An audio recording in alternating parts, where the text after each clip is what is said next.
The air in Hannah Reid's apartment always smelled faintly of lemon cleaner and old books, a combination that told you everything you needed to know about her.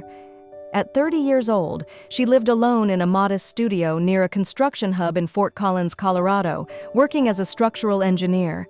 Every inch of her life was measured, organized, and free of distractions. While her peers dated, partied, or spent weekends scrolling dating apps, Hannah stayed focused on one goal: qualifying for a major overseas project that would triple her income and finally give her the financial freedom she'd been working toward for a decade. She didn't drink, she didn't smoke, she didn't gamble. And love? Love was something she had set aside on a mental shelf labeled maybe someday. Relationships required time, vulnerability, and compromise, and Hannah wasn't ready to give any of those. Not yet. She told herself that once she was stable, once she had enough savings and the overseas offer in hand, then maybe she could think about falling in love.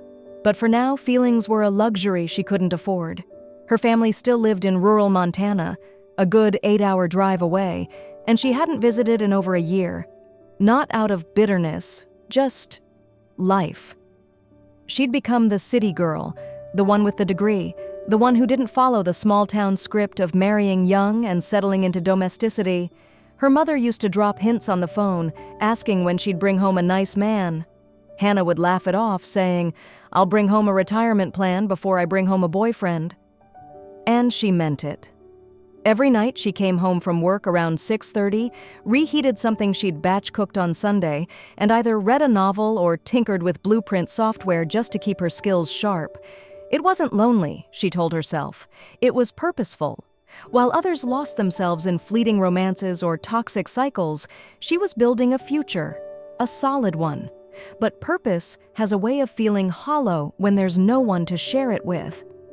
One Thursday evening in early spring, that carefully managed solitude was interrupted. Her mother called with a request, a favor, really. Her cousin's daughter, Morgan James, had just moved to Fort Collins to look for work and needed a place to stay temporarily. "Just until she finds a job," her mother assured her. "A week or two, tops." Hannah hesitated. She hadn't seen Morgan in over 6 years.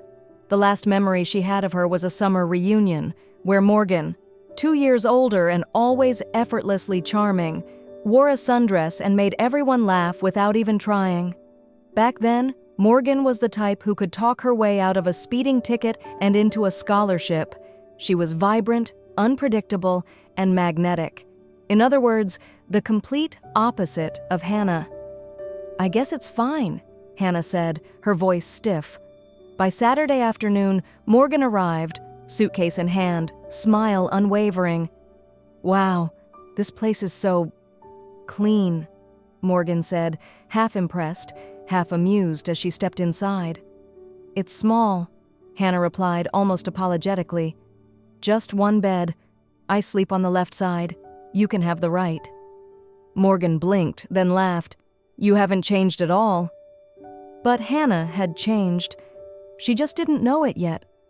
That night, as they shared a quiet dinner of roasted chicken and steamed broccoli at the tiny dining table, Hannah noticed something unsettling. For the first time in years, she wasn't thinking about work, money, or visa requirements.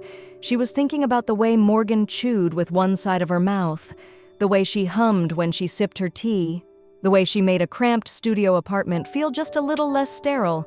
And that realization, that crack in her armor, it terrified her. Morgan settled into Hannah's apartment like sunlight slipping through tightly drawn blinds, gently, without asking permission. Within a week, the space began to feel different, warmer, more alive. Hannah found herself adjusting her routine without noticing, brewing 2 cups of coffee in the morning instead of 1, lingering in the kitchen after dinner just to prolong their conversations. Morgan wasn't just charming, she was effortlessly present in every moment. When Hannah came home exhausted from an 11-hour day reviewing blueprints, Morgan would be waiting with dinner reheated and some silly story from her job search. How a receptionist offered her herbal tea during an interview, or how a guy mistook her for an HR rep and tried to flirt. They laughed easily, too easily, and for someone like Hannah who'd gone years keeping emotions locked up like fragile glassware, that laughter was both beautiful and terrifying. One Thursday night, it rained hard. The power flickered around 9 p.m., and Hannah's laptop screen snapped to black mid-spreadsheet. She sighed, pushed her glasses up her nose, and stood from the kitchen counter. "Guess that's a sign to stop working," she muttered. Morgan peeked around the hallway corner holding 2 glasses of red wine. "Then come sit. I was about to put on music. No electricity doesn't mean no good vibes." The wine was a surprise. Hannah wasn't a drinker. Her father's alcohol problem had been enough to scare her away from it entirely. But something in Morgan's smile, soft and open in the glow of a candle she'd lit, made her hesitate and accept. They sat on the rug by the window, the sound of rain hitting the glass like a rhythm only they could hear. Music from Morgan's phone played low, some acoustic folk song about summer regrets and second chances. "You always keep things this neat?" Morgan asked, swirling her wine slowly. "Pretty much," Hannah answered, voice quiet. "Clean space, clear mind." Morgan nodded. "You've always been that way, even when we were younger, like everything in you was trying to stay in control." Hannah turned to her. "Is that a bad thing?"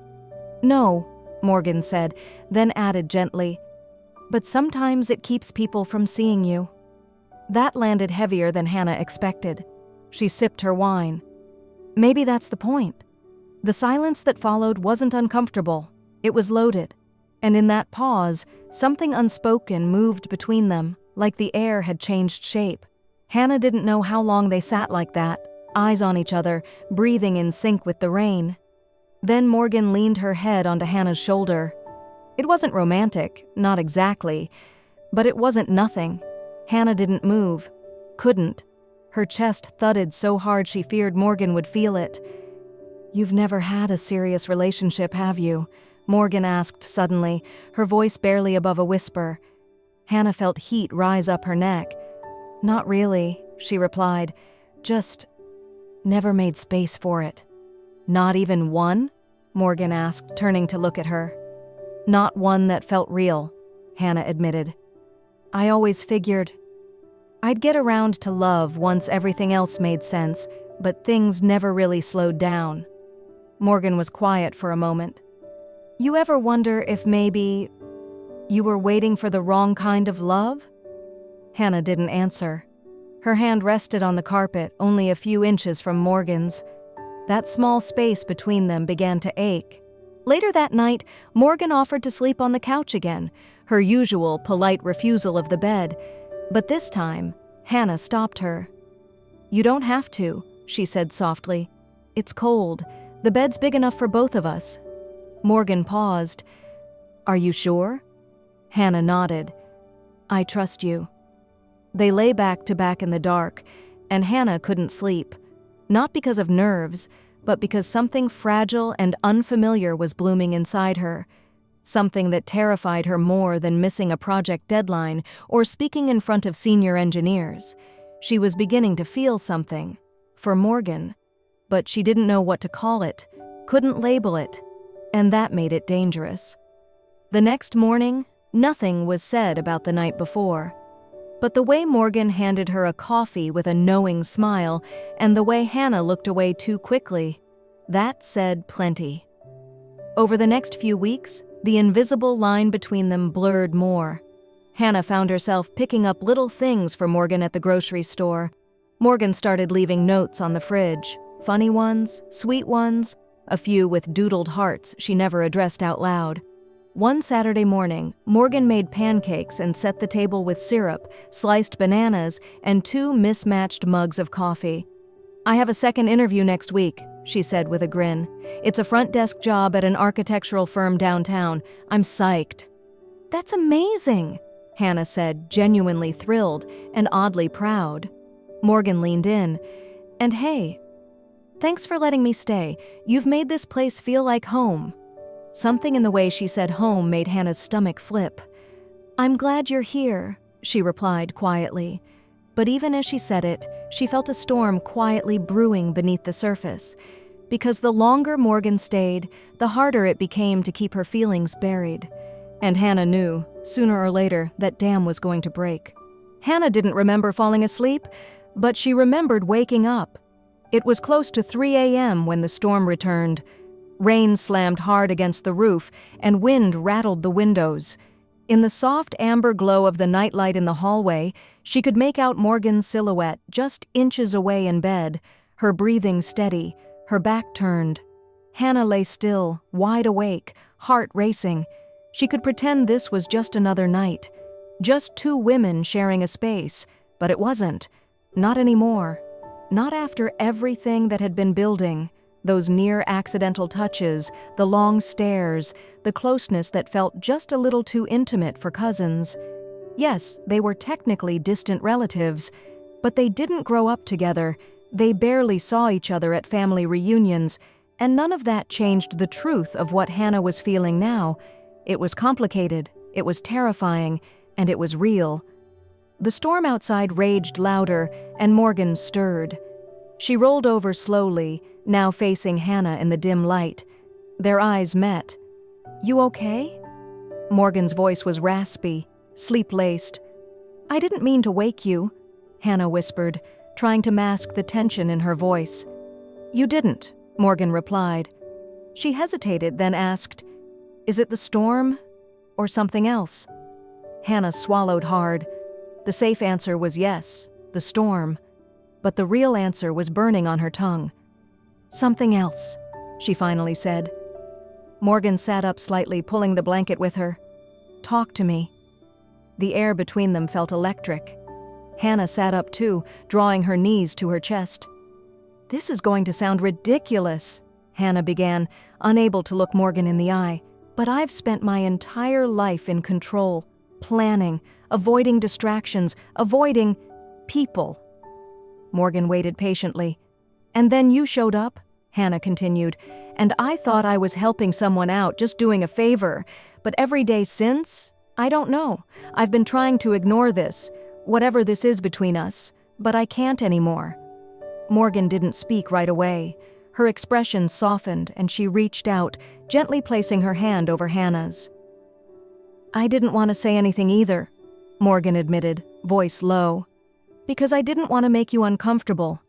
I didn't want to ruin what we had. But I felt it too." The relief that washed over Hannah was overwhelming and terrifying all at once. "So we're not crazy?" she asked, half laughing through her nerves. "No," Morgan smiled, "just human." And then, in that charged silence, Hannah did something she never would have dared just a month ago. She leaned forward and kissed her. It wasn't fiery or desperate. It was soft, almost hesitant. But it was real. When Morgan responded, leaning in closer and brushing a hand down Hannah's arm, the dam Hannah had built around herself for 30 years finally shattered. They didn't talk much after that. They just held each other, breathing in sync with the rainstorm outside, letting the moment speak for itself. For the first time in her life, Hannah allowed herself to be vulnerable without a plan, without a timeline, without a guaranteed outcome. And it felt like freedom. The next morning, the sky had cleared. Sunlight streamed through the window as if nothing monumental had happened just hours before. But everything had changed. Morgan was already awake, cooking eggs in the kitchen. She wore one of Hannah's oversized t-shirts, and when she turned and saw Hannah standing in the doorway, her face lit up with a smile that made Hannah's chest ache. "Coffee's almost ready," Morgan said, as casually as if they hadn't just rewritten the entire story of their relationship overnight. Hannah approached, unsure of what to say, unsure of how to define what they were now. "I just don't want things to be weird," she said softly. Morgan handed her a plate. "Then let's not make them weird. Simple, straightforward, like breathing." And for the next few days, that was their unspoken agreement. They didn't label it, they didn't broadcast it, but their dynamic had shifted. Touches lingered longer, words held more weight. Evenings were spent curled together on the couch rather than apart. It was quiet happiness, tender, private, until Morgan dropped a bombshell one Thursday afternoon over dinner. "I've been offered the job," she said, her voice carefully neutral. The firm downtown wants me to start Monday." "That's amazing," Hannah said, forcing a smile. "You worked so hard for this." Morgan nodded. "Yeah. The only thing is, they have corporate housing available near the office, rent-free for the first 6 months, and I'd be closer to everything." The words hit Hannah like a glass of cold water to the face. "You mean, you're moving out?" she asked, barely above a whisper. Morgan looked down at her plate. "I don't want to, but maybe it's time." The ache in Hannah's chest returned, sharp and deep. Everything they'd just begun to build felt fragile again, like it could collapse with one wrong breath. "But we just got here," Hannah said, blinking back the heat behind her eyes. "I know," Morgan whispered. "That's what makes it harder." Silence fell over them. This wasn't how it was supposed to go, not after everything. But the storm had returned, not outside this time, but between them. And Hannah had no idea whether their fragile connection could weather it. 3 days. That's all the time Morgan took to pack her life into 2 suitcases and a canvas tote bag. Hannah watched each movement with a hollowness she couldn't describe. Morgan folded clothes with quiet focus, her hands calm while the silence between them screamed. The apartment, which had felt alive just a week ago, full of laughter, warmth, shared meals, and whispered secrets, now felt like a stage being cleared after a performance. Everything was being taken down, rewritten. "I'll only be 10 minutes away," Morgan said lightly as she zipped her last suitcase. "You can come over any time." Hannah nodded, but her heart screamed, that's not the point. They hadn't discussed what the kiss meant, or the night that followed, or what they were. Morgan had been distant since the job offer, like a candle slowly running out of wick. The more Hannah tried to reach her, the more Morgan shrank into politeness. The night before Morgan left, Hannah finally asked, "Was it real? Any of it?" Morgan sat down beside her on the couch, quiet for a long time before answering. "It was real," she said gently, "but it was also temporary." "Temporary?" The word landed like glass in Hannah's throat. "So what, I was just a placeholder?" "No," Morgan said quickly. "Please don't do that. I meant, we were in a bubble, a beautiful one, but life outside of this apartment is louder and messier. And we're related, Hannah. Not close, but close enough that people will talk. People will judge. I don't know if I'm strong enough to carry that." Hannah stood up. "So, you'd rather leave than try?" Morgan looked up at her with teary eyes. "I'd rather walk away now than let it turn into something that breaks us both." And just like that, it was done. The morning Morgan left, she didn't wake Hannah. She left a note on the kitchen counter beside a half-full cup of coffee. "Hannah, I don't have the words to explain this properly. Thank you for giving me a home when I needed one. You were my peace, even if only for a while. I hope you find someone who doesn't hesitate. You deserve that kind of love." And Hannah didn't cry at first. She went through the motions, cleaning the apartment, doing laundry, returning to work. She told herself this was just a chapter closing, just a bump in the road. But when she opened the fridge that night and saw Morgan's favorite almond milk still sitting on the shelf, untouched, she fell apart. She sat on the cold kitchen floor for hours, sobbing silently, feeling the weight of absence settle over her like wet cement. The worst part wasn't Morgan leaving, it was how easily she'd left. In the weeks that followed, Hannah went into autopilot. She declined invitations, worked late, avoided friends, and ignored family texts. She told herself she was just focusing on the job, what she always did when things got messy. But this time was different. This time, she had no blueprint, no structure, no exit plan.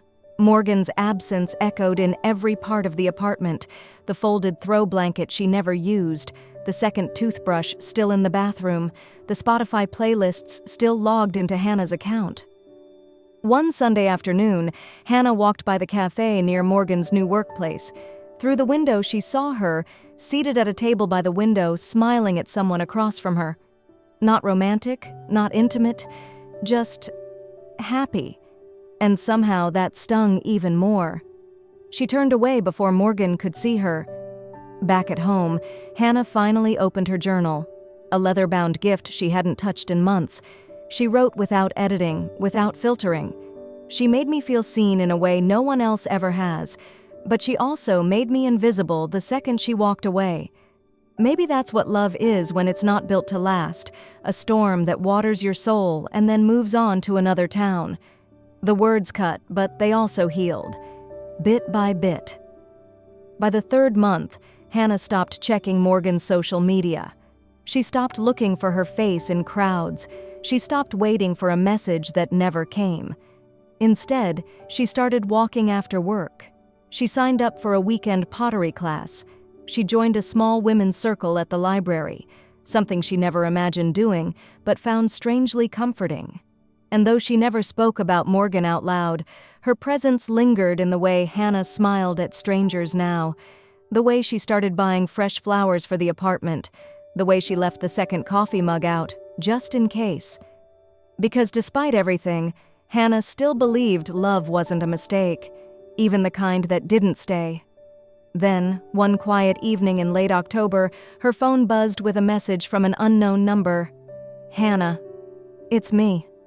I don't expect anything, but if you're willing, I'd like to talk." "Morgan." Hannah stared at the screen for a long time.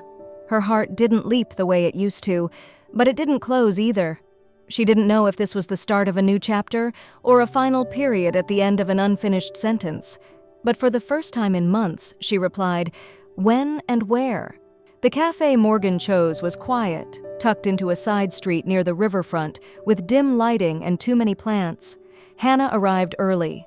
She hadn't planned to, but her nerves pushed her out the door faster than she'd expected. The hostess offered her a window seat, but she declined. She didn't want to be seen. She waited exactly 9 minutes before Morgan walked in. Same soft smile, same loose waves of chestnut hair, but something had changed. There was a weight in her eyes, a quietness that hadn't been there before. "Hey," Morgan said, sliding into the seat across from her. "Hi," Hannah replied, her voice careful. For a moment, they just stared at each other. The space between them was small, but the emotional distance was a canyon.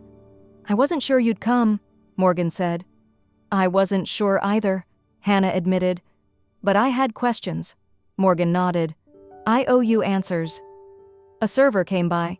Hannah ordered chamomile tea.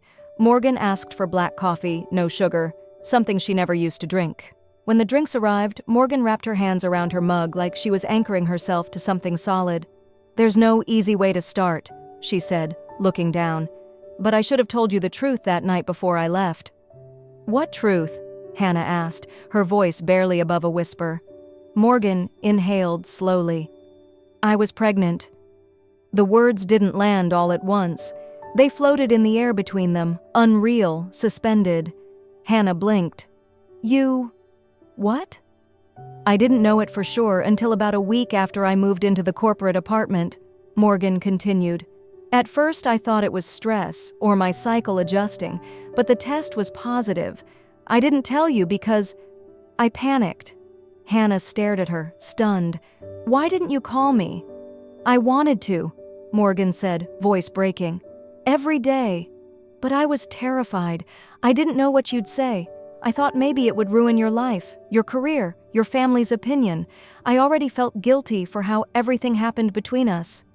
"You didn't trust me to choose for myself?" Hannah's words came sharper than intended. Morgan looked down. "I didn't trust myself to handle your disappointment." The table fell silent. The tea in Hannah's cup had gone cold. "Where's the baby now?" Hannah asked. Morgan looked up, eyes shining. "Her name is Lily. She's 2 months old. She's with my mom right now." The name, simple, beautiful, full of bloom, hit Hannah in the chest. "I thought about you every single day," Morgan said, voice trembling. "When I felt her kick, when I heard her heartbeat, when I held her the first time, and I kept thinking, if I had stayed, maybe we could have been a family. Maybe I robbed us of that." Hannah's jaw tightened. "But you didn't just leave. You vanished. You erased me from the equation." "I know," Morgan whispered. "I thought I was protecting you. I realize now that I was just afraid." The silence stretched again, but it was different now. Not angry, just sad. "Do you want me in her life?" Hannah finally asked. Morgan's eyes widened. "More than anything, but only if you're ready. I didn't come here to beg. I just couldn't keep pretending like you weren't part of her story." Hannah leaned back in her chair. Her thoughts ran in every direction: anger, grief, awe, confusion, love, still love. "I want to meet her," she said quietly. Morgan covered her mouth, letting out a shaky breath.